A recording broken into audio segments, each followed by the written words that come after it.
Yung case mo po, yellow basket please. Okay, so ang tinatanong ni ma'am dito is itong case na ginamit natin sa isa nating video for our Infinix Hot 60 Pro Plus. Alright, so ang case na to, ang texture niya is faux leather. And so anti-slip and anti-fingerprint siya. Para siyang leather feels pag tinouch mo yung likod niya.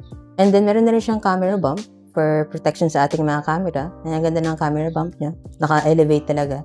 And kaya for sure, protected yung camera natin pag ito yung ginamit natin. Precise din yung mga cuts niya and kita lahat ng buttons, yung mga ports, and kita lahat.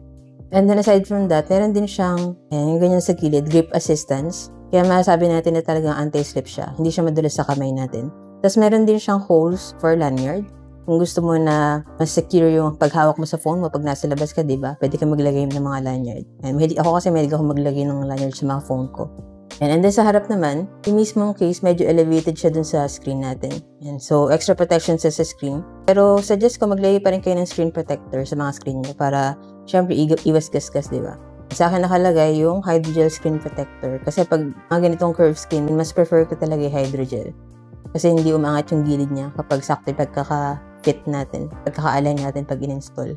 Yan. So, itong sa akin, ma'am, color gray to. Pero meron pa siya iba-ibang colors na available. And available din siya, I believe, for other Hot 60 series. Yan. So, kung interested ka rin dito sa case na to, ma'am, check mo na lang po dyan sa Yellow Basket. Tsaka kung nabili nyo sa akin para same quality and legit store din yung mapagbilin mo.